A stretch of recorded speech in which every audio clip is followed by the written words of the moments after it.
అంతా రామమయం, జగమంతా రామమయం. అవును, ఒక్కసారి అయోధ్యలో అడుగు పెడితే ఇదే నిజం అనిపిస్తుంది. భవ్య రామ మందిరం ప్రారంభోత్సవం వేళ సరికొత్త అయోధ్య భక్తులకు దర్శనమిస్తోంది. ఇక చూసేందుకు రెండు కళ్ళు సరిపోవు అన్నట్లుగా అయోధ్య దగదగలాడుతోంది. ఎక్కడ చూసినా ఎక్కడ విన్నా ఆ శ్రీరామచంద్రుడే కనిపిస్తున్నారు. ఆయన నామమే చెవుల్లో వినసొంపుగా వినిపిస్తోంది. అయోధ్యలో ఎక్కడ చూసినా భక్తుల సందడే కనిపిస్తోంది. దశాబ్దాల ఎదురుచూపులకు మరికొన్ని గంటల్లో తెరపడనుండడంతో దేశమంతా అయోధ్య వైపు ఆసక్తిగా చూస్తోంది. ఇక రామ జన్మభూమిలో భక్తుల సందడి, రామయ్య ప్రాణప్రతిష్ఠ ఏర్పాట్లపై అయోధ్య నుంచి సాక్షి టీవీ గ్రౌండ్ రిపోర్ట్ చూద్దాం. అయోధ్యాపురి సందడి సందడిగా కనిపిస్తోంది. మునుపెన్నడూ చూడని సరికొత్త కళను సంతరించుకుంది. అయోధ్య మొత్తం కాషాయ వర్ణంతో కళకళలాడుతోంది. యావత్ ప్రపంచ వ్యాప్తంగా ఉన్న హిందువులు అయోధ్యలో బాలరాముడి విగ్రహ ప్రాణప్రతిష్ఠ కోసం ఎదురు చూస్తున్నారు. రామయ్య భవ్య మందిరం మాత్రమే కాదు, రామ జన్మభూమిలో ఉన్న ఇతర ఆలయాలు, షాపులు, నివాస ప్రాంతాలు అన్నీ కళకళలాడుతున్నాయి. అయోధ్యలోని ప్రతి రహదారిలోనూ ఆ శ్రీరాముడి శోభ కనిపిస్తోంది. శ్రీరామ నామమే వినిపిస్తోంది.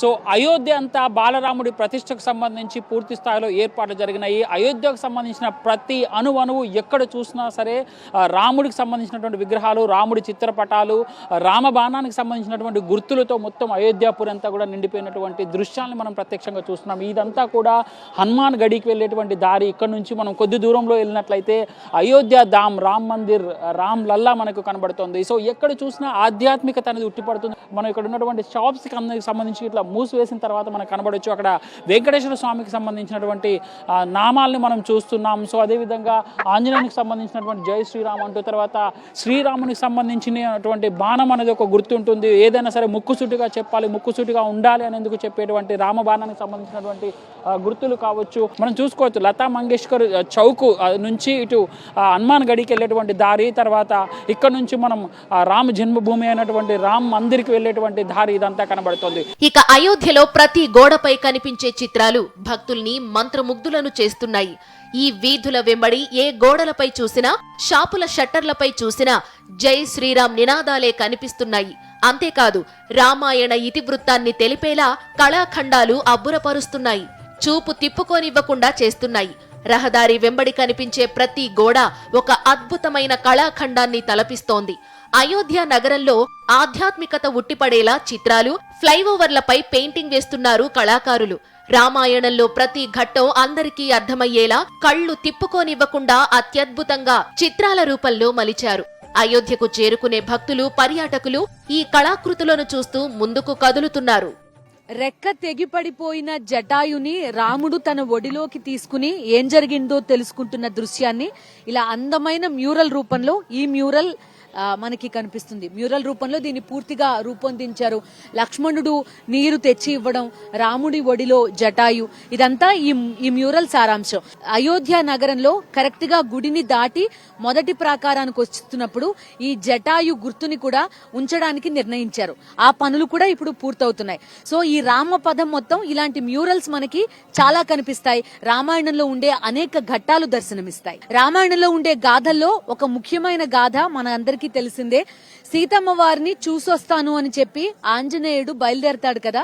ఆ ఆంజనేయుడు బయలుదేరిన తర్వాత లంకా దహనం తర్వాత ఆంజనేయుడిని బంధించి రావణుడి దగ్గరికి తీసుకొచ్చినప్పుడు ఇదిగో ఆంజనేయుడిని బంధించినట్టుగా ఉండే ఈ దృశ్యం మనకు కనబడుతుంది. ఆ తర్వాత మనం ఆంజనేయుడు ఏం చేశాడు ఇదంతా కూడా మనకి రామాయణ గాథగా కనిపిస్తూ ఉంటుంది.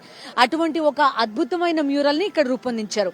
సో ఇలా రామాయణంలో కనిపించే ప్రతి ఘట్టము, దానిలో ఉండే నీతి ఏంటి, ఇవన్నీ కూడా అద్భుతంగా ఈ ధర్మపదం మొత్తం కూడా ఇలా మ్యూరల్స్ రూపంలో తీర్చిదిద్దారు.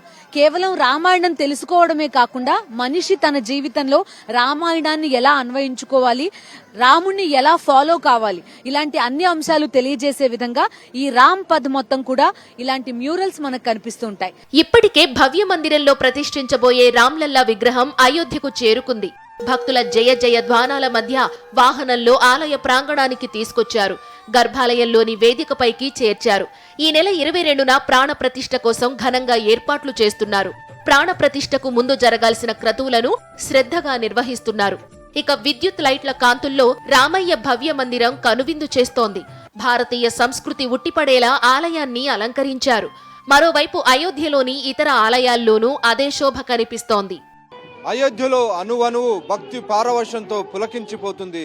రామ జన్మభూమి రోడ్డులో ప్రస్తుతం నేనున్నాను. రామ జన్మభూమి రోడ్డులో ఉన్నటువంటి ఈ మందిరం పర్యాటకులను భక్తులను విశేషంగా ఆకర్షిస్తోంది. కృష్ణుడు రాధతో కలిసి ఊయలో ఊగుతున్నట్టుగా ఏర్పాటు చేసినటువంటి ఈ మందిరం, అలాగే శ్రీ విష్ణు మహావతారాన్ని ఇక్కడ ఏర్పాటు చేశారు. ఈ విగ్రహం విశేషంగా ఆకర్షిస్తుంది. సో ఈ మందిరానికి సంబంధించినటువంటి విశేషాలను చెప్పేందుకు ప్రస్తుతం అంటున్నారు. ఈ మందిర్ కా విశేష క్యా హై? ये राधा कृष्ण मंदिर और विष्णु भगवान का विराट रूप मंदिर है और ये 1990 साल से बना है। क्या भगवान का स्वरूप है? ये विश्व रूप है। महाभारत में जो अर्जुन दिखाया था, अर्जुन को दिखाया था, वही रूप है। మరొక మందిరాన్ని మనం విజిట్ చేద్దాం. ఈ మందిరం ये इसका मंदिर का क्या है विशेषता? ये मंदिर बाबा ये तो 30 साल अभी बना है, तो उसी साल आके महाराज जी से बात करके हनुमानगढ़ी से जगह लेके यहाँ मंदिर हम प्रतिष्ठा किया. సో దాదాపు 30 సంవత్సరాల నుంచి కూడా ఇది కొనసాగుతోంది. ఎక్కడైతే కరసేవ జరిగిందో ఆ ప్రాంతం నుంచి ఇక్కడ వీరు కొనసాగిస్తున్నారు. లక్షలాది మంది ఇక్కడికి తరలి వస్తున్నారు. భక్తులంతా కూడా తమ తమ భక్తి ప్రపత్తులను కూడా తమ ఆరాధ్య దైవమైనటువంటి మర్యాద పురుషోత్తముడు శ్రీరాముడిని కొలుస్తున్నారు. మరోవైపు అయోధ్యలో మన తెలుగువారు కూడా సందడి చేస్తున్నారు. దేశ నలుమూలల నుంచి తరలి వస్తున్న భక్తుల్లో మనవాళ్లు కూడా ఎక్కువగానే ఉన్నారు.